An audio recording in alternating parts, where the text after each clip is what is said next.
The cardboard box sat on my kitchen table for 3 hours before I could bring myself to open it.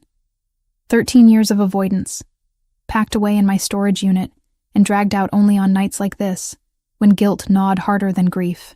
Inside, my father's handwriting stared back at me from yellowed legal pads, case numbers I'd never understood, names circled in red ink that meant nothing to a 15-year-old girl who just wanted her dad to come home for dinner. Michael Collins, FBI forensic accountant. DC just spun up a multi-agency task force, Ryan added. Out-of-state units are leading. Locals compromised won't touch first contact. Dead at 42 in what the police called a single-vehicle accident on a wet road. Case closed before I'd finished crying at his funeral. I pulled out the thickest notebook, the one I'd only glanced at once before shoving it away. His notes from the weeks before he died were frantic, underlined words bleeding through pages. Human trafficking, offshore accounts, political connections. And one phrase repeated so many times it looked like obsession. They're watching. My phone buzzed against the table, the vibration loud in my silent apartment. Unknown number. I almost ignored it. Almost. The message was brief. Your father didn't die in an accident. The truth is buried where he is. Go tonight. My hands shook as I read it twice, 3 times. Could have been a sick prank. Could have been someone who remembered the anniversary. October 27th. 13 years since I became an orphan. I texted back, "Who is this?" No response. Just those 2 sentences glowing accusingly from my screen. Camilla would tell me I was insane. My best friend had spent years trying to convince me to let it go, to stop seeing conspiracies in my father's death. But Camilla didn't know what I'd found in these boxes. Didn't know about the calls he'd made the week before he died. The way he'd hugged me too tight and told me he loved me 3 times in one day, like he was memorizing the moment. I grabbed my jacket and keys. Cedar Hill Cemetery was 40 minutes outside Portland, farther if the roads were bad. I called my aunt that night. She cried the quiet kind of tears that sound like relief over a phone line. "Your dad would have liked him," she said. "He finally brought you home to yourself." The clock read 21:47, close to the time he died, according to the police report. 22:15, they'd estimated. Late enough that no one was around to witness anything. The drive passed in a blur of streetlights and second-guessing. By the time I pulled through the cemetery gates, a light drizzle had started, just enough to slick the narrow roads winding between headstones. I killed my headlights and parked behind a maintenance shed, instinct telling me to stay hidden. My father's grave sat on a small hill beneath an oak tree. I'd chosen the spot because he used to take me hiking in forests like this, before the job consumed him. Before he started coming home with shadows under his eyes and checking the locks twice every night. I made it halfway up the path before I saw them. 10 men. All in black suits despite the late hour and drizzle. They stood in a perfect circle around my father's headstone, still as statues, their formation too precise to be coincidental. SUVs were parked in a line along the access road, black and gleaming even in the darkness. I dropped behind a large monument, heart slamming against my ribs. This wasn't a prank. This was real and dangerous, and I should leave, call the police, do anything except what I was doing, which was staying frozen and watching. One man stood at the head of the grave. I couldn't see his face, but I saw him bend down, saw him place something white on the headstone. He spoke, his voice too low to carry, but the cadence sounded foreign. Italian, maybe. When he straightened, he made a gesture, and all 10 men bowed their heads in unison. It lasted maybe 30 seconds. Then, without a word, they dispersed. Each man returned to a vehicle with military efficiency. Engines purred to life, and the convoy rolled away into the night, taillights disappearing like dying embers. I waited 5 full minutes, watching for movement, listening for footsteps. Nothing, just the whisper of wind through leaves, and the distant hum of traffic on the highway. The envelope sat where the man had left it, already damp from the drizzle. My father's name was written on the front in elegant script. Michael Collins. My fingers trembled as I picked it up, the paper thick and expensive. Inside, bundled stacks of $100 bills. I didn't count them, but I knew wealth when I saw it. Thousands. maybe tens of thousands. And tucked between the bills, a card no bigger than my palm. The handwriting was the same as the envelope. Debt paid. Forgive me. Michael Collins, GM. You shouldn't be here. I spun, nearly dropping the envelope. He stood less than 10 feet away, and I had no idea how he'd approached without sound. Tall, maybe 6'3", dressed in the same black suit as the others, but wearing it like a second skin. Dark hair, olive skin, and eyes that caught what little light remained. Not blue, not quite brown. Something in between that looked almost predatory in the shadows. Who are you? My voice came out steadier than I felt. I could ask you the same question. He stepped closer, moving with a fluidity that made me want to retreat. But I think I already know. You have his eyes. The statement hit me like cold water. You knew my father. I did. He glanced at the envelope in my hands. You weren't supposed to find that. Then you shouldn't have left it in a public cemetery. The sarcasm came from somewhere deep, the place where fear transformed into anger. What is this? Some kind of guilt payment? His jaw tightened, the only crack in his composed exterior. It's what I owed him. Owed him for what? For saving my life. He said it simply, like it was fact rather than revelation. Your father was a good man. Better than me. Better than most. Was. Past tense. Acknowledgement that my father was dead. And this stranger knew why. Did you kill him? No. The word was immediate, almost sharp. But I know who did. My grip on the envelope tightened. Then tell me. Not here. Not now. He reached into his jacket and I tensed, but he only pulled out a business card. Plain white, embossed lettering. Giovanni Moretti. Import, export. An address in downtown Portland. When you're ready to know the truth, come find me. Why should I trust you? You shouldn't. He turned to leave, then paused. But you will, because you're a journalist. Olivia Collins, 28 years old, freelance investigative reporter living in a studio on Morrison Street. You've been looking into your father's death for 5 years. You won't stop now. Ice flooded my veins. How do you know that? I know everything that matters. He walked toward the remaining SUV, the one I hadn't noticed parked behind the oak tree. Before getting in, he looked back. The men who killed your father are still out there. Still dangerous. If you want answers, you'll need protection. Think about it. The door closed with a solid thunk. The engine started and he drove away, leaving me alone with a dead man's grave and $50,000 I didn't understand. I stared at the card in my hand. Giovanni Moretti, GM. The initials from the note. This man knew my father. Knew what happened. And somehow, impossibly, I knew I'd be walking into his office within days, because he was right about one thing. I wouldn't stop. Not now. Not ever. 2 days of obsessive Googling taught me more about Giovanni Moretti than I wanted to know. His name appeared in exactly 3 newspaper articles over the past decade, always in the background of charity galas or business openings. Never charged, never even questioned publicly. But the way journalists phrased sentences around him screamed careful legal vetting. The import-export company he supposedly ran had offices in 6 cities and a website so generic it could have been selling anything from olives to weapons. You're not seriously considering this. Camilla stood in my kitchen doorway, arms crossed, watching me compile notes like I was preparing for war. Olivia, this man could be dangerous. He knew things about my father no one else does.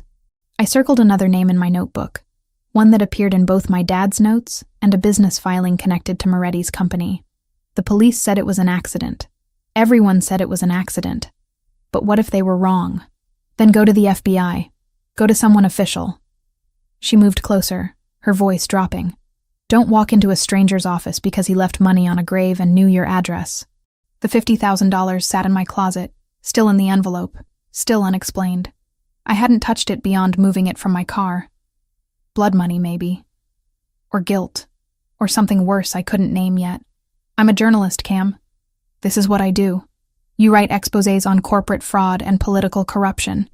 You don't investigate organized crime. She grabbed my arm, forcing me to look at her. Please, just think about this. I had thought about it.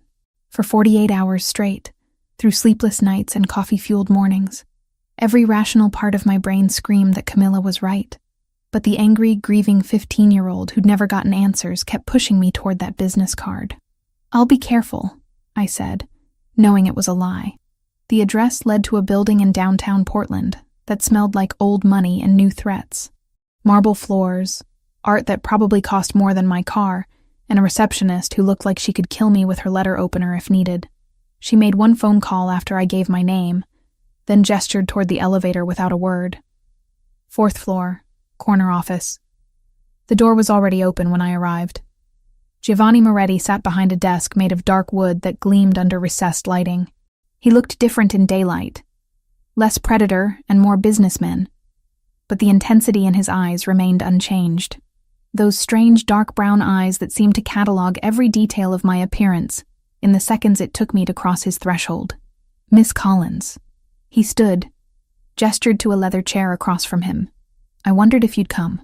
You didn't give me much choice." I sat, keeping my spine straight, refusing to be intimidated by the luxury surrounding me. "You said you knew who killed my father." "I did." He returned to his seat, steepling his fingers. "But first, tell me what you know about his work." He was a forensic accountant for the FBI. He tracked money, built cases against criminals using financial records. And the case he was working on when he died? I hesitated. My father's notes had been vague, coded in ways I'd never fully deciphered. Something involving offshore accounts, international trafficking. He was close to something big. He was close to exposing a network that spanned 3 countries and involved people who don't tolerate exposure.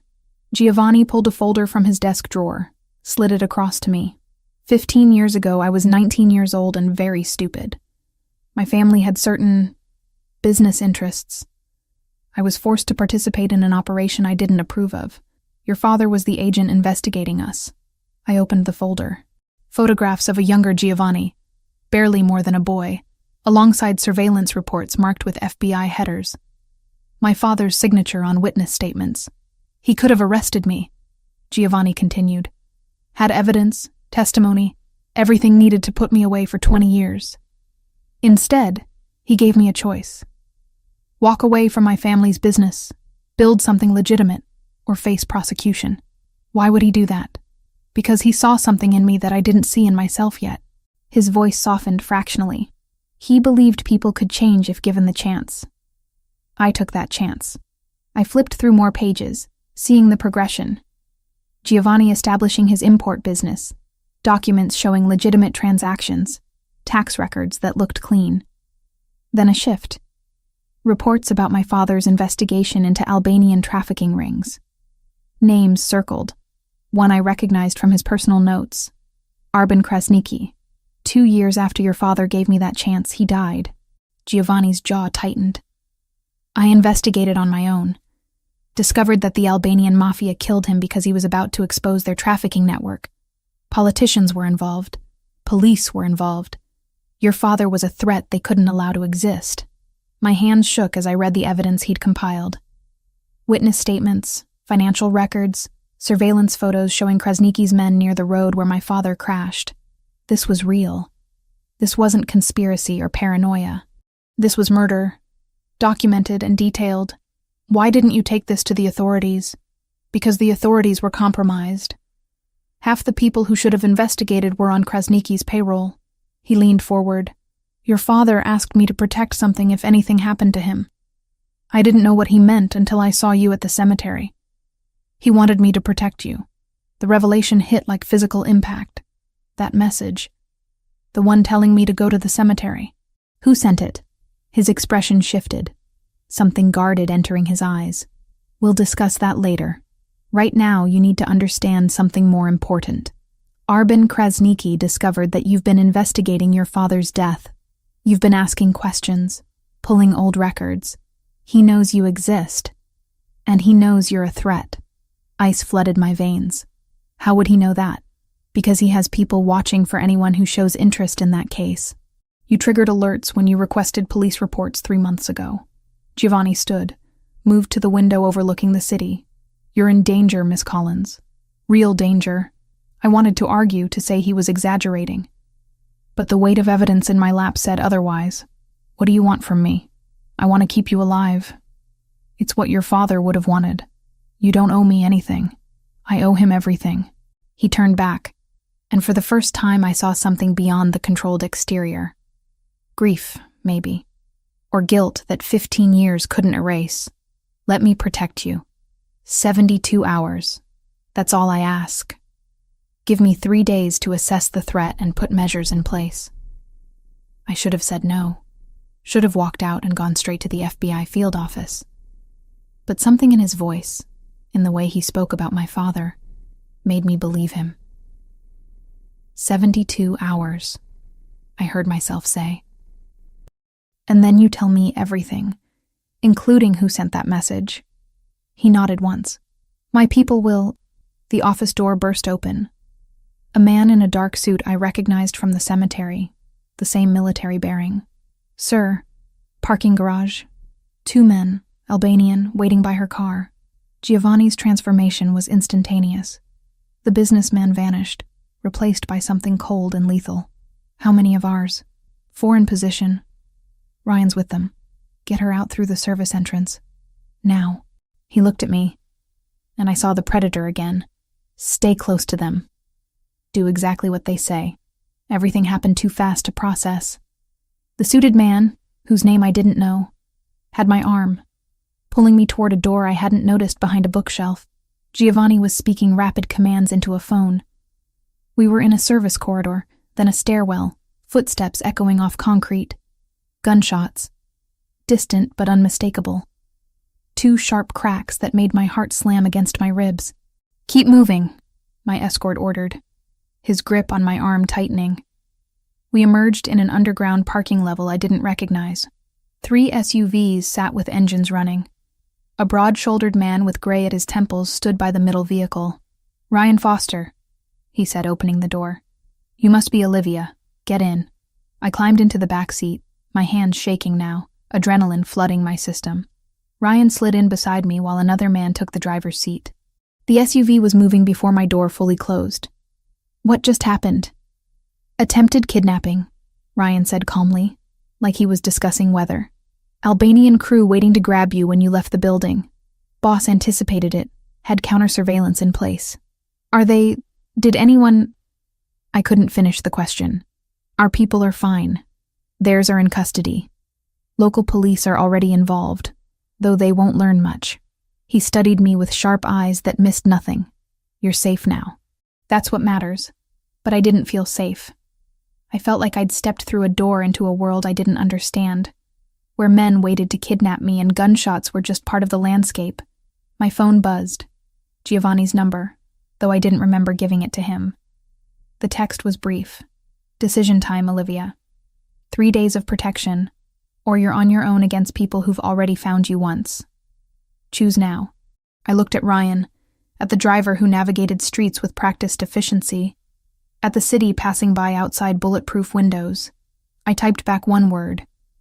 Yes, because Camilla was right. This was dangerous. But walking away now would be even more deadly. The safe house sat 2 hours north of Portland, carved into mountainside like it belonged there.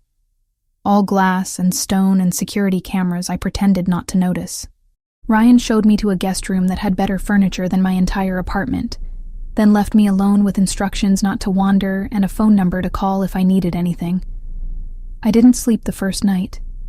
Just sat by the floor-to-ceiling windows watching armed men patrol the perimeter, their silhouettes passing through pools of landscape lighting like ghosts protecting the living. Giovanni arrived the next morning carrying a leather messenger bag that probably cost more than my monthly rent. He looked different without the suit jacket, just dark slacks and a gray button-down with sleeves rolled to his elbows. More human, less untouchable. Coffee? He set the bag on the table, pulled out a thermos and 2 cups, like this was normal. Like I wasn't being held in protective custody while Albanian mobsters hunted me. Black, I said, because refusing felt petty. He poured with steady hands, passed me a cup that radiated warmth into my palms. The coffee was better than anything I'd ever made myself. Of course it was. I brought more files. He gestured to the bag. Everything I've compiled on your father's investigation. You said you wanted the truth. For the next 4 hours, we sat at that table while he walked me through 15 years of research. Financial records showing offshore accounts connected to Krasniki's network. Witness statements from people too terrified to testify. Surveillance photos of meetings between politicians and criminals. My father's face appeared in some of the older images, always in the background, always watching. He was meticulous, Giovanni said, tracing a line on a flowchart showing money movement between shell companies. Most agents would have given up after hitting the first dead end. Your father just worked harder. He never talked about his cases at home. I stared at a photo of my dad sitting in an unmarked car, camera pointed at a warehouse.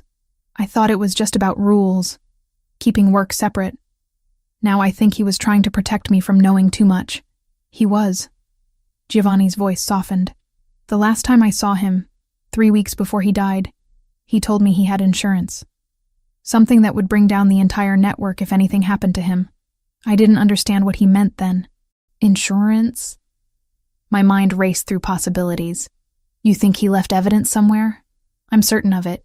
But Krasniki never found it, which means your father hid it well. He came back the second day with different files. These showed his own past, the family business he'd walked away from at 19, shipping routes that moved more than olives and wine, money trails that led to places no legitimate business should touch. My grandfather built the Moretti family over 40 years, Giovanni said, showing me a photograph of an old man with fierce eyes. He came from nothing, survived things I can't imagine. But somewhere along the way, he forgot the difference between surviving and thriving.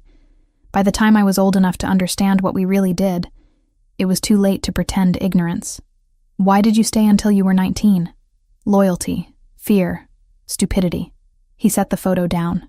All of the above. My mother died when I was 10. My father was... He paused, jaw tightening. He wasn't a good man. My grandfather raised me after that, taught me everything he knew. I loved him, didn't want to disappoint him. But you walked away, because your father showed me I could. That there was another path. He met my eyes, and I saw the weight he carried.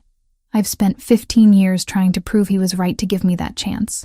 The third night, a storm rolled through the mountains. I stood on the covered balcony watching lightning split the sky, rain hammering against the glass barriers loud enough to drown out thought. Can't sleep? I turned. Giovanni stood in the doorway, barefoot, wearing jeans and a black t-shirt that did nothing to hide the muscle beneath. More human than I'd ever seen him. Too much in my head, I admitted. He moved to stand beside me, close enough that I could feel the warmth radiating from his skin. We watched the storm in silence for a long moment. That message, I said finally.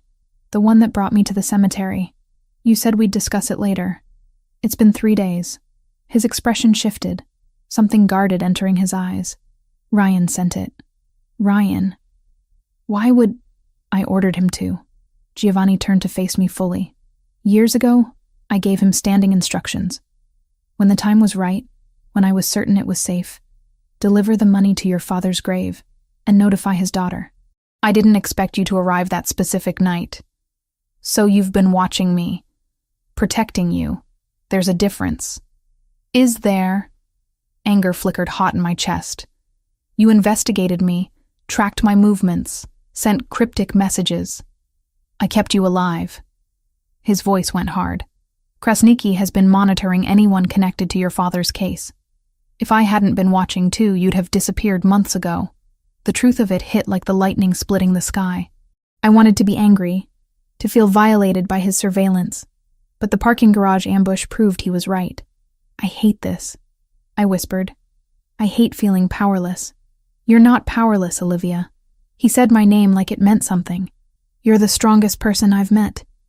You've been fighting for answers for 13 years without backup or resources. That takes courage most people don't have. We were too close. I could see the flecks of gold in his dark eyes, could smell cedar and rain, and something uniquely him. When lightning flashed again, illuminating his face, I saw the same awareness in his expression. The same pull I felt drawing us together. He leaned in, just slightly. I started to tilt my head up. Our mouths were inches apart when footsteps pounded up the stairs behind us.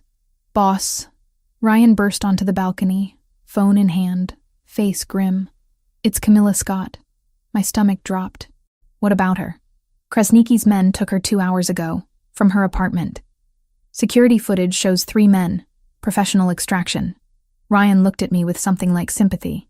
"They left a message. They want you in exchange for her release." The world tilted. Camilla. My best friend who'd warned me this would happen. Who'd been right about the danger. Giovanni was already moving. The moment between us evaporating like it had never existed. "Get everyone to the command center. Now." "I'm coming with you," I said. "Absolutely not. She's my friend, my responsibility, which is exactly why you're staying here where it's safe." Giovanni's voice was pure command, the businessman and the crime lord both present. "This is a trap, Olivia. They know I won't trade you. They're counting on it. Then what's your plan? Let her die?" His jaw tightened. Joseph avoided my eyes when assignments were handed out, like he was memorizing exits instead of orders. "We're going to get her back, but you're not going anywhere near that warehouse." I wasn't asking permission. We stared at each other, wills clashing in the space between us. Something dangerous sparked in his eyes, but I held my ground. Finally, he exhaled hard. "Fine, but you stay in the command vehicle with Ryan. You wear body armor. You follow every order without question. And if I say run, you run." He stepped closer, invading my space. "Those are my conditions. Break them, and I'll have Ryan physically remove you. Understood?" "Understood." The next 2 hours were controlled chaos. A mobile command center that was really just a heavily armored van filled with surveillance equipment. Ryan outfitted me with a vest that weighed more than my laptop, explained the basics of the equipment, then made me promise 3 more times to stay inside the vehicle. The warehouse sat in an industrial area near the port, all rusted metal and broken windows. Through the van's monitors, I watched Giovanni's team move into position. They were professionals, silent and efficient, communicating through hand signals I didn't understand. Giovanni led from the front, gun drawn, moving like violence was his first language. I'd seen him as a businessman, as someone haunted by the past. But watching him now, I understood what he really was. A predator hunting other predators. The operation took 12 minutes. Gunfire echoed through the monitor's speakers, sharp cracks that made me flinch. Ryan stayed calm, directing units through his headset, eyes never leaving the screens. Then I saw Camilla, zip-tied to a chair in what looked like an office, bruised but alive. Giovanni reached her first, cut her bonds, lifted her with surprising gentleness. "Package secured," Ryan said into his headset. "Proceed to exfil." But the Albanians had reinforcements. 3 men appeared in the hallway, weapons raised. I watched Giovanni put himself between them and Camilla. Watched him kill all 3 with a precision that stole my breath. No hesitation, no mercy. Just cold efficiency that protected what he'd claimed. They brought Camilla to the van. She was shaking, crying, holding on to me like I might disappear. Through the open doors, I saw Giovanni standing in the warehouse entrance, blood speckling his white shirt, reloading his weapon with hands that didn't tremble. That was the moment I understood. This man wasn't playing at protection. He was built for it, shaped by violence into something that could stand between the innocent and the monsters. And somehow, impossibly, I was starting to trust him. Giovanni insisted I stay at the safe house even after the 72 hours expired. The violence had escalated, he explained. Going back to Portland would put me directly in Kresnicki's crosshairs. Part of me wanted to argue, to reclaim some independence. The rest knew he was right. I couldn't close my eyes without seeing the warehouse. The way Giovanni had moved through those hallways, weapon raised, eliminating threats with surgical precision. 3 men dead in less than a minute, their bodies crumpling. The sound of gunfire still echoed in my ears at random moments, making me flinch at shadows. Camilla was recovering in a private hospital 30 minutes away, surrounded by more security than a presidential candidate. Ryan lifted the envelope with gloved hands, photographed each stack, dusted the edges for prints. He wrote the date and time on a yellow card and slipped it inside the plastic sleeve. "Evidence before comfort," he said, sealing it. "Boss's orders." Giovanni arranged it all without being asked. ensuring she had the best doctors money could buy while keeping her location secret. I visited the second day after the rescue, Ryan driving me in one of those black SUVs I was learning to recognize. She looked smaller in the hospital bed, bruises darkening her cheek and wrists. When she saw me, tears started immediately. "I'm so sorry," I said, pulling a chair close. "This is my fault. I dragged you into this. They were looking for something." Her voice was hoarse, like she'd been screaming. Maybe she had. "Kept asking where your father hid it. Said you'd know where the evidence was." I straightened. "Evidence?" They said that specifically, over and over. That Michael Collins had insurance, something that would destroy their entire operation. She gripped my hand tighter. "Olivia, what did your dad have?" I didn't know. Not then. But that single word, insurance, matched what Giovanni had said. My father telling him he had something that would bring down the network if anything happened. Protection through the threat of exposure. The guilt sat heavy in my chest. Camilla had been tortured because of questions I'd been asking, investigations I'd been pursuing. She told me to finish it, to make sure her trauma meant something. Then she asked me to leave so she could sleep. The drive back was silent. I stared out the window, watching Oregon landscape blur past, my mind churning through possibilities. If my father had hidden evidence, where would he put it? Not at home. The house had been searched after his death, cleared out when I went to live with my aunt in Seattle. Then I remembered. "Ryan, I need to go to a bank." The memory surfaced sharp and clear, cutting through years of deliberate forgetting. "First National, downtown Portland." He glanced at me in the rearview mirror. "That's not on today's approved locations." "I don't care. Call Giovanni. Tell him I remembered something about my father." 20 minutes later, we were heading back toward the city, this time with 2 additional SUVs flanking us. Giovanni met us at the bank, appearing from the lead vehicle looking like he'd been in the middle of something important. His sleeves were rolled up, hair slightly disheveled in a way that shouldn't have been attractive but was. "This better be good," he said, though his tone held no real irritation. 3 weeks before he died, my dad brought me here. We walked through the marble lobby toward a bank employee Giovanni had apparently called ahead. Said he was setting up something for my future, opening a safety deposit box in both our names. "You never checked it?" I was 15 and my father had just died. I blocked out everything from those last weeks. The truth tasted bitter. Until now. The vault was everything you'd expect. Pristine, temperature-controlled, silent as a tomb. The bank employee verified our identities, checked signatures, then left us alone with a long metal box that weighed almost nothing. Inside, wrapped in protective plastic, sat an external hard drive, old by modern standards, but the controlled environment had preserved it perfectly. A note was taped to the top in my father's handwriting. "For Olivia. When you're ready." Giovanni lifted it carefully, turning it over in his hands like it might explode. "This is it. This is what got him killed." We took it back to the safe house. Giovanni had technology people who could recover data from ancient electronics, who knew how to access encrypted files without triggering any self-destruct protocols my father might have installed. It took 6 hours. I paced the entire time, unable to sit still, unable to think about anything except what might be on that drive. When they finally displayed the contents on a laptop screen, I understood why people had died to keep this secret. 15 years of investigation.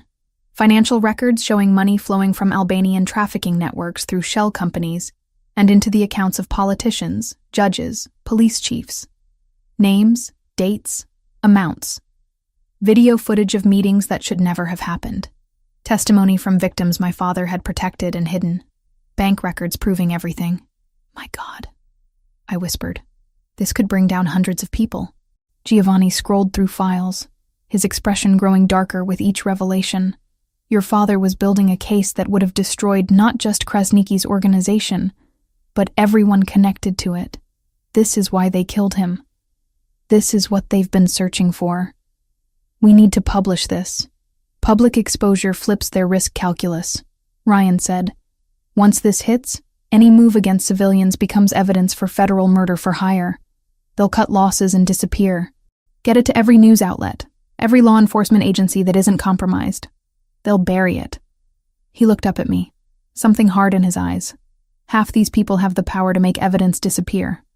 They'll claim it's fabricated, sue for defamation, tie it up in courts for years while victims continue suffering. Then what do you suggest? Just let them win? I suggest we use this to destroy Krasniki directly. Force him into the open, eliminate the head of the snake while the body's still writhing. He stood, moving around the desk toward me. You do your part. Publish everything simultaneously across multiple platforms. Make it impossible to suppress. I'll do mine. Take out Krasniki before he can retaliate or disappear. You mean kill him? I mean finish what your father started. We stood too close in the dimming light of the study. Outside, the sun was setting over the mountains, painting everything gold and red. The violence of the warehouse still haunted me, but I couldn't deny the logic. Publication alone wouldn't stop men like Krasniki. They'd just rebuild somewhere else, hurt more people, continue the cycle. How long would we have? 2 weeks to prepare. Maybe 3. I need to gather intelligence, position my people, find where Krasniki's hiding. His hand came up, brushing a strand of hair from my face. You need time to put together something publication-ready that won't get you sued into oblivion. The touch sent electricity down my spine. We'd been dancing around this for days, the attraction building like pressure behind a dam. His fingers lingered on my cheek, thumb tracing the line of my jaw. Olivia. My name in his voice sounded like a prayer or a warning. If we do this, there's no going back. You'll be committed to a path that ends in blood. My father started down that path 15 years ago. I'm just finishing the journey. He leaned in slowly, giving me time to retreat. I didn't. Our mouths met without the hesitation of the almost kiss on the balcony. This was certain and deliberate, heat and hunger that had been building since the cemetery. His hands slid into my hair while mine fisted in his shirt, pulling him closer. We made it to the couch. Barely. Clothes shed between kisses that tasted like desperation and defiance. His skin was hot under my palms, scarred in places that told stories I didn't yet know. He touched me like I was precious and breakable, until I bit his lip and he understood I wanted the opposite. Making love to Giovanni Moretti was like everything else about him. Controlled intensity giving way to something rawer, more honest. He whispered my name against my throat, my shoulder, my lips. I marked half moons into his back with my fingernails. We came apart together in the fading light, 2 people who knew tomorrow might destroy everything. Later, wrapped in blankets on that couch, I remembered the $50,000 still sitting in my closet at the apartment. That money, I said against his chest. From the cemetery. I'm keeping it as evidence, another piece of the puzzle. His fingers traced patterns on my bare shoulder. Everything's evidence now. Everything leads back to your father and what he tried to expose. Do you think he knew? That it would kill him? I think he knew the risk and decided some things were worth dying for. Giovanni pressed a kiss to my hair. He was brave. Reckless, maybe, but brave. I thought about my father in those last weeks. The extra hugs, the careful documentation, the preparation for a future he wouldn't see. He'd known exactly what he was doing, building a legacy of truth even if it cost him everything. We'll finish it, I promised the ghost of Michael Collins and the man holding me in the present. Whatever it takes. Giovanni's arms tightened around me. Outside, armed guards patrolled under moonlight. Somewhere, Krasniki was planning his next move. And on a 15-year-old hard drive sat enough truth to burn down an empire. The war was coming. We just had to be ready when it arrived. The training started the next morning. Joseph's hands shook when he thought no one was looking, just a tremor along the tendons. I filed it away without a label. Giovanni woke me before dawn, handed me workout clothes that fit perfectly despite never asking my size, and led me to a basement I hadn't known existed. Padded mats covered the floor. Weapons hung on walls in neat rows that should have terrified me, but instead felt inevitable.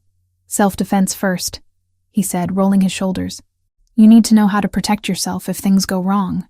When things go wrong, I corrected. He almost smiled. When? For 2 weeks I learned how violence worked. How to use an attacker's momentum against them. Where to strike to disable rather than kill. how to break holds, create distance, survive long enough for help to arrive. Giovanni was patient but demanding, never letting me quit even when my muscles screamed and sweat dripped into my eyes. Again, he'd say, resetting his stance. Faster this time. The weapons training was harder, not physically, but mentally. Holding a gun felt wrong in ways I couldn't articulate. Giovanni made me practice loading, unloading, clearing jams until my hands moved through the motions automatically. "You don't have to like it," he said during one session, watching me sight down the range at paper targets. "You just have to survive." I thought about my father, whether he'd carried a weapon during those final investigations, whether he'd known death was coming and prepared anyway. The gun felt heavier with those thoughts.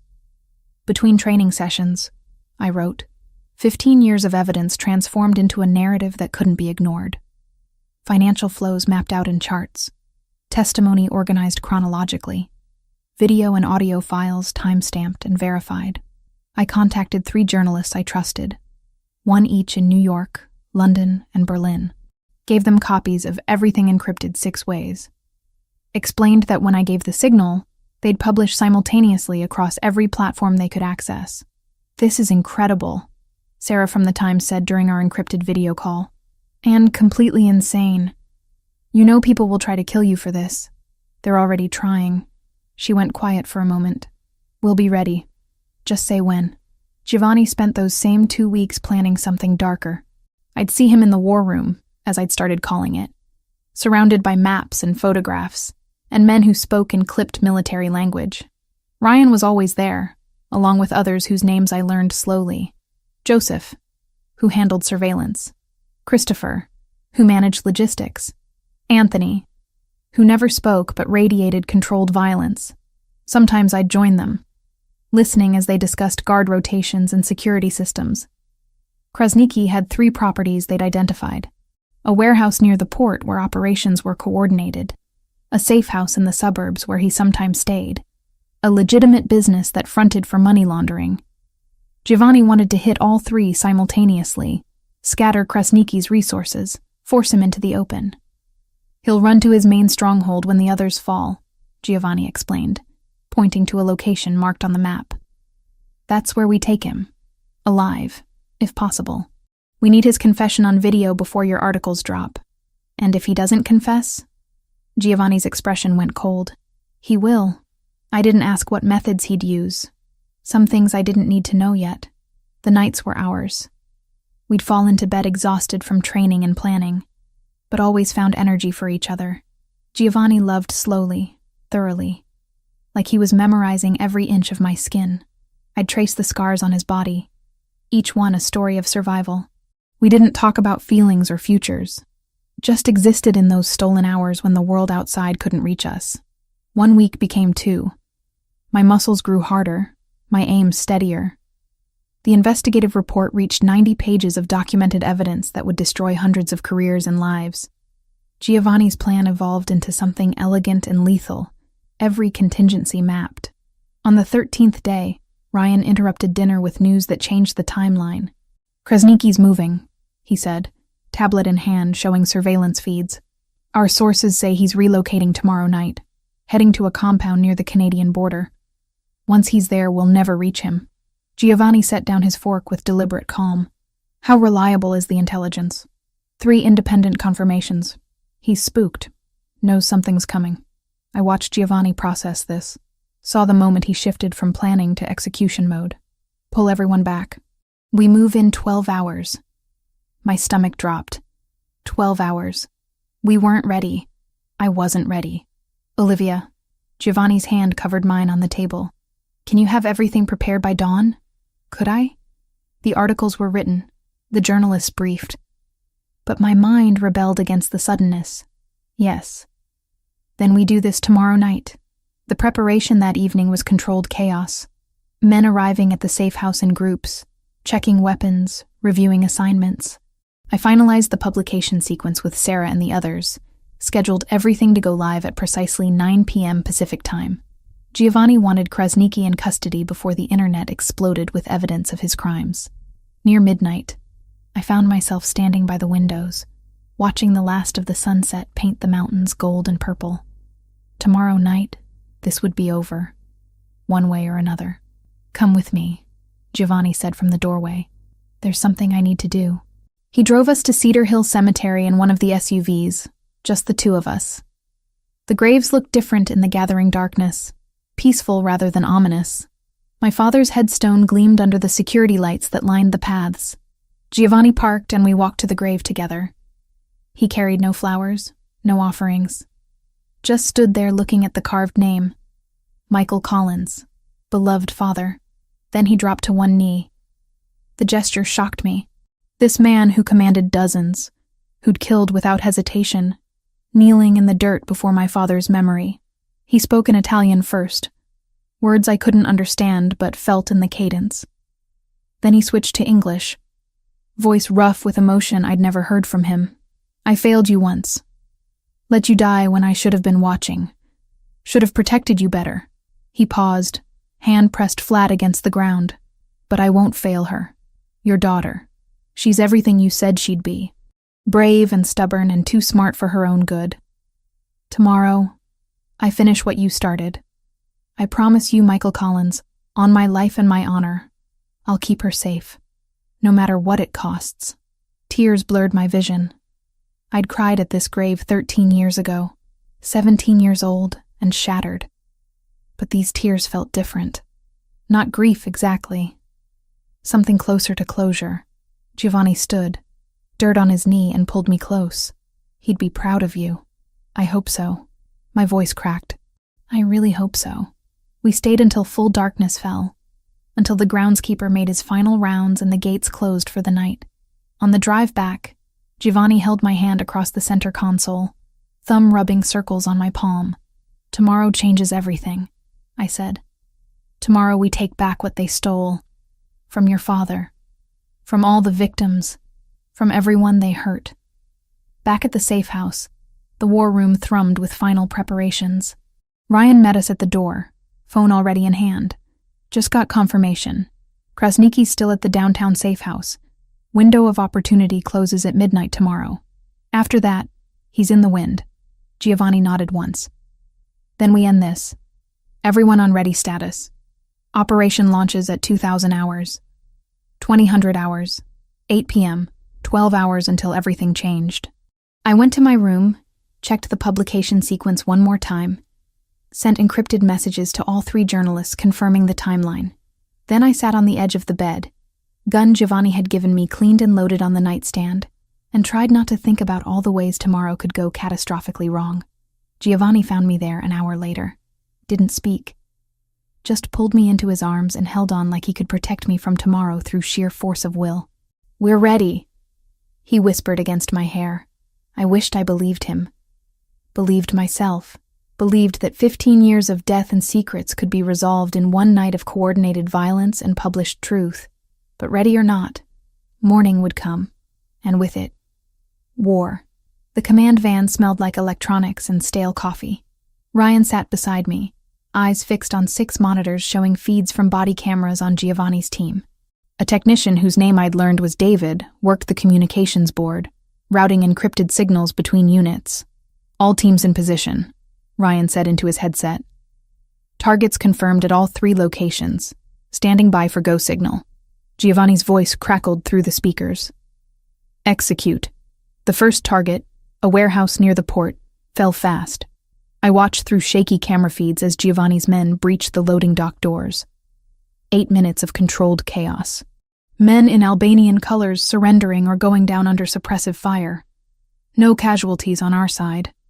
The feed showed crates of shipping manifests being photographed, computers seized. Target Alpha secure, someone reported, proceeding to secondary sweep. Target Beta took 12 minutes. A lieutenant's house in the suburbs, heavily fortified but not prepared for a coordinated assault from 3 directions. The cameras showed Giovanni's people moving through rooms with practiced efficiency, zip-tying hands, securing evidence. More computers, more files. One lieutenant who tried to run and got tackled in his own backyard. Target Beta secure. High-value prisoner acquired. Target Charlie was different from the start. The camera feeds showed a fortified compound with actual guard towers and reinforced gates. Krasniki's primary safe house. the place he'd retreat when everything else collapsed. Giovanni led that assault personally. I watched his feed, recognized the way he moved, weapon up, clearing corners with Joseph and Christopher flanking him. The resistance was immediate and heavy. Muzzle flashes lit up the night vision cameras. "Contact front," someone shouted over comms. "Multiple hostiles, second floor." The gunfight lasted minutes that felt like hours. I gripped the edge of the desk, knuckles white, watching Giovanni's camera bob and weave through corridors. He took fire, returned it, kept advancing. Then his camera jerked hard, and I saw blood spray across the lens. Giovanni! His name tore from my throat before I could stop it. "Boss is hit." Christopher's voice came through. Left arm, still mobile. The feed stabilized. Giovanni's gloved hand came into view, pressing against his bicep where fabric had torn and blood darkened his sleeve. But his weapon never wavered. "Keep pushing," Giovanni ordered, voice tight with pain. "Kresnicki's on the 3rd floor. Anthony, take point." They found him in what looked like a converted office. Arben Kresnicki, 45 years old, surrounded by paperwork he'd been frantically burning. Giovanni's team secured him efficiently, zip-tied his hands behind his back, and dragged him to a chair. What followed made my stomach turn. Not violence exactly, but the threat of it. Giovanni standing over Kresnicki, bleeding from his arm wound, asking questions in a voice that promised consequences for lies. The Albanian tried to stay silent. Lasted maybe 3 minutes before Giovanni nodded to Anthony. And whatever Anthony did off-camera made Kresnicki start talking. The confession spilled out in accented English mixed with his native language. Names, operations, the order to kill Michael Collins 13 years ago. Everything documented on David's recording equipment, time-stamped, and backed up to 3 separate encrypted servers. "Got it all," David confirmed. "Confession is solid. Exfil now," Giovanni ordered. Windows closing. That's when everything went wrong. The ambush hit as they left the building. Reinforcements the surveillance hadn't detected, arriving in vehicles without lights. Suddenly all 3 camera feeds showed chaos. Giovanni's people were caught in a crossfire, pinned between the building and attacking forces. Multiple hostiles. Ryan barked into his headset. Where the hell did they come from? They must have had a silent alarm, David said, fingers flying over keyboards. "I'm counting at least 15 incoming. Our van sat 2 blocks away, supposedly secure in an alley behind a closed factory. I heard the gunfire before I saw them. 3 men in dark clothes sprinting toward us, weapons raised. "Contact!" Ryan shouted, drawing his own gun. The first bullets shattered the van's front windshield. David was turning toward the sound when the second volley hit. I saw the impact, saw him jerk backward, blood blooming across his chest. He collapsed without making a sound. Ryan returned fire through the broken windshield, taking position between me and the attackers. "Get down." I dropped to the floor, heart slamming so hard I thought my ribs would crack. More gunshots. The van's side window exploded, raining safety glass across my back. Through the chaos, I heard Ryan grunt, saw him stagger. "Ryan!" "I'm fine," he gritted out, but blood soaked his left shoulder. He kept firing with his right hand, each shot precise despite the injury. "Stay down, Olivia." The gun Giovanni had given me sat in my waistband, heavy and foreign. I'd trained with it, knew how to use it. But training and reality were different universes. My hands shook as I pulled it free, clicked off the safety the way Giovanni had taught me. One of the attackers appeared at the broken side window, weapon coming up to aim inside the van. I didn't think, just raised my gun and fired. The recoil shocked me, sent my second and third shots wild. I didn't hit him, but he flinched back, bought us 3 seconds. Ryan used those seconds. 2 shots, both center mass. The attacker went down. Then Giovanni was there, appearing like violence incarnate. Blood on his arm, on his face, murder in his dark eyes. He and 2 others engaged the remaining attackers with overwhelming force. The firefight lasted 30 seconds. When it ended, Giovanni wrenched open the van's back door. His gaze found me immediately, swept over the blood covering my clothes. For one frozen moment, I saw absolute terror in his eyes. Raw and exposed in a way I'd never seen before. "I'm okay," I said quickly. It's Ryan's blood. I'm okay. The relief that flooded his expression lasted half a heartbeat before the mask returned. He helped Ryan out of the van, got him into one of the SUVs. Christopher and Anthony loaded Krasniki, still zip-tied and now gagged, into another vehicle. "David?" Giovanni asked, though he could see the answer through the shattered windshield. I shook my head. My first time watching someone die. Not in surveillance footage, but real and immediate. The technician who'd sat beside me minutes ago, gone before I could even process what happened. "We need to move," Ryan said through gritted teeth, his good hand pressing a field dressing to his wounded shoulder. "Now!" The convoy raced to a backup location, an industrial building Giovanni owned under a shell corporation. Inside, medics were already waiting. They descended on Ryan and Giovanni immediately, cutting away bloody fabric, assessing damage. Giovanni's wound was through and through, missing bone and major vessels. Lucky. Ryan's was worse, bullet lodged in muscle that would require surgery. But he was conscious, alert, still giving orders even as they worked on him. I sat against a wall, watching them prep the confession video. Krasniki on camera, blood trickling from his nose where someone had convinced him cooperation was wise. The audio was clear, damning. Admissions of trafficking, murder, corruption. My father's name spoken with casual confirmation that yes, they'd killed him. Yes, it was ordered from the top. We had everything. The evidence from my father, the forced confession, documentation from 3 raided locations. Everything needed to destroy the network. Then Krasniki started laughing. The sound cut through the controlled chaos like broken glass. Giovanni crossed the room in 3 strides, grabbed the Albanian by his shirt. "Something funny? You think you won?" Krasniki's English was good, his accent thick. "But I already gave the order before you took me. Kill the families of all your captains. Their wives, their children, their parents. Everyone they love dies in the next 30 minutes unless you let me go." The room went silent. "He's bluffing," Christopher said. "Am I?" Krasniki's smile was horrible. "Check your phones. See what my people are sending you." Giovanni pulled out his phone. His face went white. Whatever image he saw made his hand shake before he controlled it. "How many?" 15 targets, 15 families. Krasniki leaned back despite the zip ties. "You have 30 minutes to release me, Moretti, or their blood is on your hands." I watched Giovanni's world collapse behind his eyes. Everything he'd built, everyone loyal to him, their families now held hostage because of this operation, because of me, because of my father's evidence and my need for justice. "We can get to them," Anthony started. "Not in 30 minutes, Giovanni cut him off. "Not all of them. He planned this." Ryan struggled to sit up despite the medics trying to keep him down. There might be another way. I knew what he meant before he said it. Publish now, everything.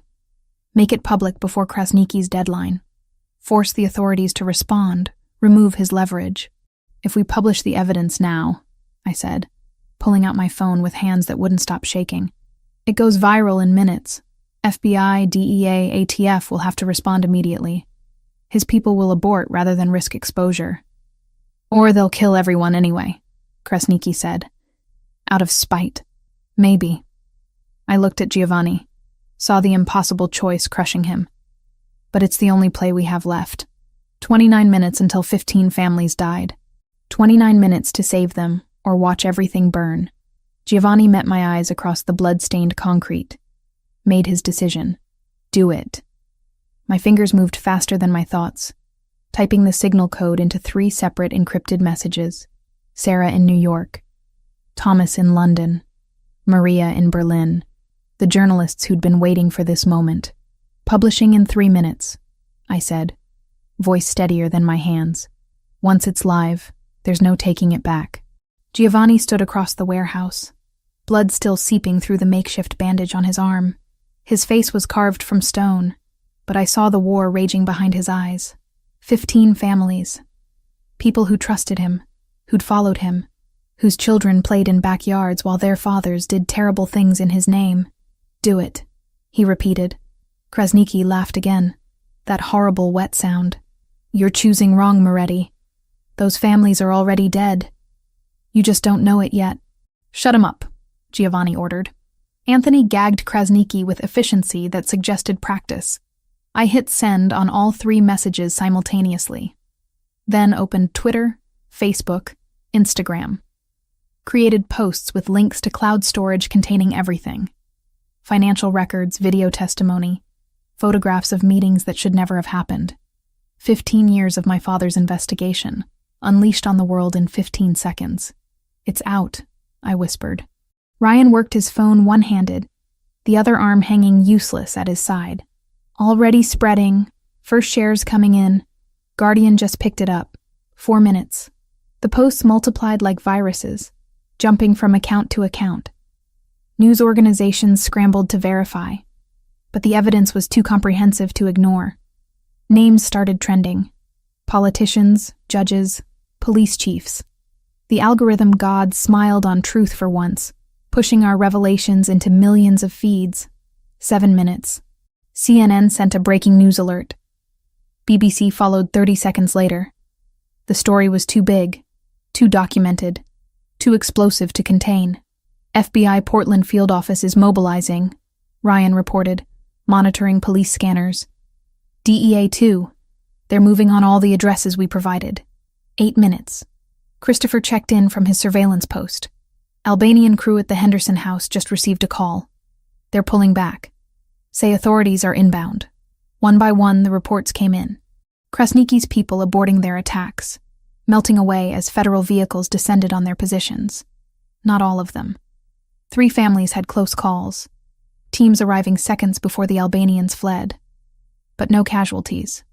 No blood spilled because of our impossible choice. Giovanni's shoulders sagged fractionally. Relief so profound it looked like pain. 15 families safe, Ryan confirmed. All targets secured. I wanted to feel victorious. Instead, exhaustion pulled at every cell. We'd won by breaking every rule, by gambling with lives and trusting that speed would outpace violence. Somehow, impossibly, it had worked. Then Krasniqi made a sound behind his gag. Not fear. Satisfaction. Giovanni crossed the distance in 3 strides, ripped the gag away. What? You think you won? Blood and spit flew from Krasniqi's mouth. But I've been playing this game longer than you, boy. Always have insurance. Always have leverage. Your leverage just evaporated when those families were secured. That leverage, yes, but not the real one. Krasniqi's eyes glittered with malice. 2 of your precious captains, your trusted men, they work for the FBI, have been for 18 months. Your whole organization is compromised. The words hit like detonations. I saw Giovanni process them, saw the implications cascade through his mind. Every operation, every decision, every secret potentially fed to federal handlers. You're lying, Christopher said, but uncertainty cracked his voice. Am I? Check your phones. FBI just sent warrants for your arrests. They've been building a case using testimony from your own people. Ryan was already checking. His face went pale. He's not lying. Federal warrants just issued, multiple counts, RICO charges. The warehouse erupted into controlled chaos. Men checking phones, cursing, some already moving toward exits. The plan had been to secure Krasniqi, get his confession, then let the evidence do its work. Now Giovanni's entire operation was collapsing from the inside. Who? Giovanni's voice was ice and fury. Which ones? Before anyone could answer, Joseph drew his weapon. Not pointing at Krasniqi, pointing at Giovanni. I'm sorry, boss. His voice shook, but his hands stayed steady. I didn't want it to go down like this. But they have my sister. They've had her for 20 months. Said they'd kill her if I didn't cooperate.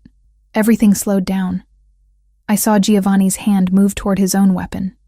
Saw Christopher and Anthony responding, their training kicking in. Saw Ryan trying to stand despite his wound. Saw Joseph's finger tighten on the trigger. I moved without thinking. Training Giovanni had drilled into me taking over. 3 steps put me between them. I shoved Giovanni hard, felt him stumble backward, felt the impact in my shoulder before I heard the shot. The bullet didn't hurt at first, just pressure, like someone had punched me. Then fire spread through my entire left side, stealing my breath, buckling my knees. The second shot never came.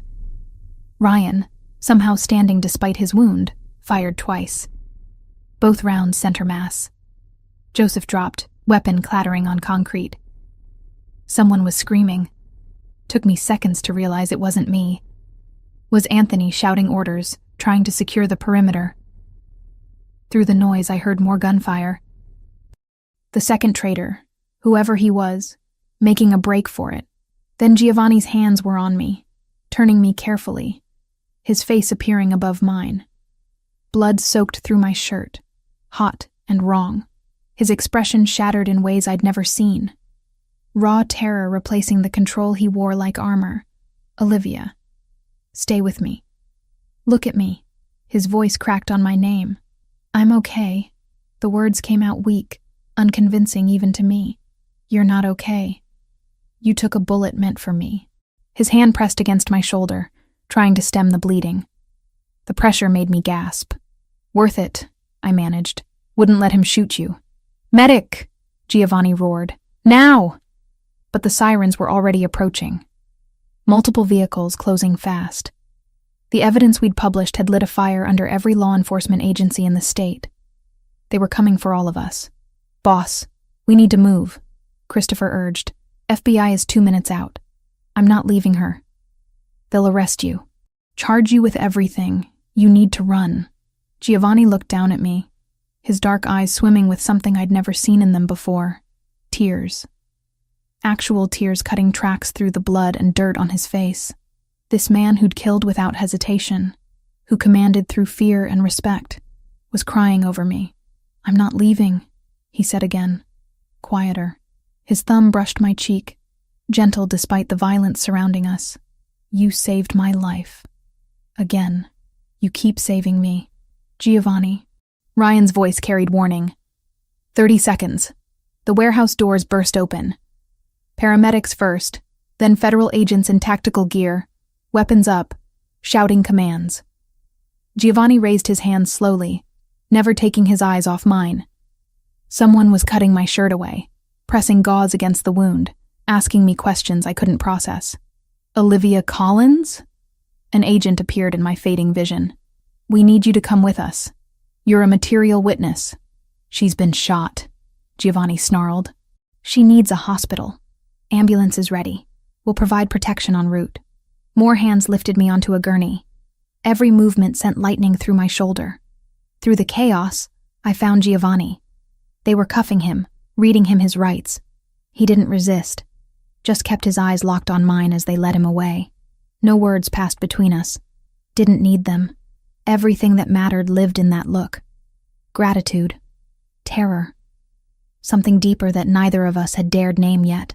The ambulance doors closed, severing the connection. Sirens wailed as we raced through Portland streets. A female agent sat beside me, taking notes, asking questions I answered mechanically. Yes, I'd published the evidence. Yes, I knew Giovanni Moretti. Yes, I understood I'd be required to testify. My shoulder burned. But the physical pain was nothing compared to the ache in my chest. Giovanni was arrested. Ryan was wounded. David was dead. Joseph was dead. Everything had fractured in ways I didn't know how to fix. But 15 families were alive. Krasniki's network was exposed. My father's 15-year investigation had finally reached the light. As the ambulance pulled into the hospital emergency bay, I touched the wound on my shoulder. Blood on my fingers. My blood. Spilled protecting a man who'd spent 15 years honoring his debt to my father. The circle was closing. Whether we'd survive to see it complete remained written in futures I couldn't predict. 18 months changed everything and nothing. The federal courthouse became as familiar as my own apartment. Depositions, grand jury testimony, pre-trial hearings that stretched across seasons. I spent more time with prosecutors than friends, walking them through every document my father had compiled, every connection we'd uncovered, every moment that led to that warehouse, and the bullet that still lived in my shoulder as scar tissue. The FBI understood faster than I expected. The evidence was legitimate inheritance, passed from father to daughter through a safety deposit box I'd accessed legally. My publication hadn't been criminal. It had been journalism under extreme circumstances. exposing corruption that law enforcement had failed to address for 15 years. They detained me initially as a material witness, but within 72 hours I was released without charges. Cooperating witness status. Protected, not prosecuted. The shoulder healed slowly. Physical therapy 3 times a week for 6 months. Relearning how to lift my arm above my head without pain, shooting down to my fingertips. The scar was ugly, puckered and pink. A permanent reminder of the second I'd stepped between Giovanni and a bullet. It ached when storms rolled through Portland. Phantom pain that no amount of medication could fully erase. I didn't mind. The ache meant I was alive. Giovanni was alive. That mattered more than vanity. My article won the Pulitzer. They announced it on a Tuesday morning while I sat in a coffee shop reviewing legal documents. Sarah called, screaming congratulations so loud I had to pull the phone away from my ear. The ceremony was formal and surreal, standing on a stage accepting recognition for work that had cost David his life, that had nearly cost all of us everything. But the real victory wasn't the award. It was the numbers. 47 people rescued from trafficking operations across 3 states. 12 police officers and 7 politicians charged with corruption. Arben Krasniqi sentenced to life without parole in a maximum security facility where his connections meant nothing. His entire network dismantled piece by piece through prosecutions that were still ongoing 18 months later. The second traitor, Paolo, who'd tried to escape during the chaos, had been captured 3 blocks from the warehouse. He was serving 25 years, trading information for reduced time. Giovanni's deal took months to negotiate. His lawyers were expensive and clever, painting him as someone who'd cooperated with law enforcement, who'd helped take down a trafficking network despite personal risk. The RICO charges would have buried him for decades. Instead, he pled guilty to money laundering from his family's old operations, testified against Krasniqi and every corrupt official we'd documented, and received 4 years with eligibility for parole in 2. He was sent to a minimum security federal facility in Oregon. Not close, but close enough for weekly visits. The first time I saw him in prison, clothes devastated me. Giovanni Moretti, who'd worn expensive suits like armor, reduced to standard-issue khaki, but his eyes were the same. Those dark brown eyes that had watched me across cemetery graves and war rooms and hospital beds. "You look terrible," I said, settling into the plastic chair across from him. "You look beautiful." His voice was rough from disuse. We didn't discuss feelings during those visits. Talked instead about practical things. He was studying law through a prison education program, reading case files until his eyes hurt, determined to understand the system that had caged him. I was writing a book about my father, about his investigation and sacrifice, about the cost of truth. "What will you call it?" Giovanni asked during a visit in month 7. "The long investigation." 15 years from his death to justice. Seemed appropriate. He smiled. Rare and genuine. He'd be proud. Ryan recovered fully from his shoulder wound. The surgery had been complicated, but military doctors knew their work. He'd been released from the hospital after 2 weeks, spent another month in physical therapy, then quietly took over management of the Mountain Safe House. When I needed somewhere to live that wasn't my compromised Portland apartment, he offered the property without hesitation. "Boss would want you safe," he'd said simply. Living there meant living with ghosts. The couch where Giovanni and I had first made love. The war room where we'd planned everything. The balcony where we'd almost kissed before Camilla's kidnapping changed everything. But it also meant security. Space to write.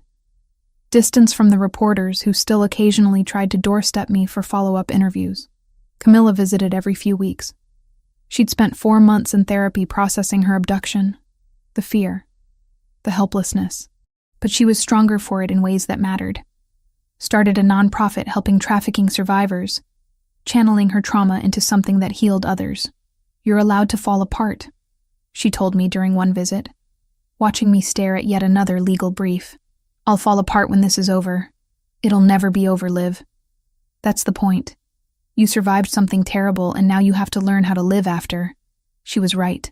Stopping felt like betraying my father all over again. But I was learning. Slowly. The parole hearing happened in month 17. Giovanni's lawyers were cautiously optimistic. He'd been a model prisoner, caused no trouble, completed his educational programs, continued cooperating with ongoing investigations. The board voted 3-2 in his favor. Parole granted, with conditions. No contact with known criminals, regular check-ins with his parole officer, prohibition on leaving the state. They released him on a Thursday in April, 18 months after that warehouse. I waited in the parking lot, leaning against my car in spring sunshine, watching the prison doors like they might not actually open, like this might be another dream I'd wake from. Then he emerged. Different and the same. Thinner, harder around the edges, carrying a single bag with his few possessions. He stopped at the gate, scanned the parking lot, found me. The distance between us evaporated. I was running before deciding to move, and he caught me, arms wrapping around my waist, lifting me off my feet.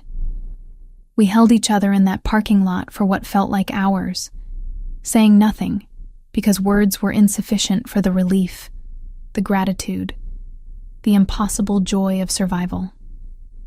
"You waited," he said finally, face buried in my hair. "Every week. I know you did." Giovanni started his security consulting business 3 weeks after release. Legitimate work, helping businesses protect assets and personnel. The business grew faster than expected. Turns out people valued expertise from someone who'd lived in both worlds. I continued my investigative work, focusing on corruption. The book was scheduled for release in 6 months, already generating interest. I'd donate most of the proceeds to trafficking victim support. Blood money transformed into something useful. 6 months after his release, on a Saturday morning when weather was perfect, Giovanni drove us to Cedar Hill Cemetery. We walked to my father's grave together, carrying fresh flowers. The headstone looked the same as it had that rainy night 18 months ago when 10 men in black suits had circled it. When Giovanni had left $50,000 and a note about debts paid, Giovanni knelt in the grass, placed the flowers carefully at the base of the stone. He spoke in Italian first, words I still didn't understand, but felt in their reverence. Then he switched to English, his hand pressed flat against the carved letters of my father's name. I kept my promise. "Michael Collins, your daughter is safe. More than safe. She's extraordinary." His voice broke slightly. "I finished what you started. We finished it together. The network is destroyed. 47 people are free because of the evidence you gathered. Because you refused to stop even when it cost you everything." Tears blurred my vision. I knelt beside Giovanni, placed my hand over his. "I'm going to spend the rest of my life protecting her." Giovanni continued. "Not because I owe you, because I love her, because she's the best thing that ever happened to me. And you gave me the chance to become someone worthy of that." He turned to me then, and I saw tears tracking down his face. Giovanni Moretti, who I'd watched kill without hesitation, who commanded through strength and violence, crying in front of my father's grave. "Olivia." He pulled a small box from his pocket. "I'm not good at speeches, and this isn't about grand gestures. It's just truth. You saved my life the night we met. You've saved it every day since. I want to spend whatever time we have left returning the favor. Will you marry me?" The ring was simple. White gold, single diamond, nothing ostentatious. Perfect. "Yes," I whispered. "Yes." He slid the ring onto my finger with shaking hands, then pulled me close. We stayed kneeling there in the grass, holding each other while the spring breeze moved through the cemetery and birds sang in the oak tree overhead. "Your father would approve," I said against his shoulder. "I hope so. I really hope so." We stayed until the sun began its descent toward the horizon, painting the sky in shades of gold and pink. When we finally stood, Giovanni took my hand, laced our fingers together. "Ready?" he asked. I looked one last time at my father's grave. "They were mine," Giovanni said, when I asked about the 10 men in black at my father's grave. "Old country men. They understand ritual, the weight of a name carved in stone. I sent them so no one could call the payment rumor. Some debts deserve witnesses, and your father deserved more than rumor. At the name carved in stone. At the flowers we'd brought. 13 years of grief and anger and searching for truth. 18 months of war and testimony and rebuilding. All of it leading to this moment. Standing in a cemetery with the man I loved. Both of us scarred but alive. Both of us free. Ready, I said. We walked back to the car together, hands joined, not looking back. The past was honored. The debt was paid. What came next belonged to us alone.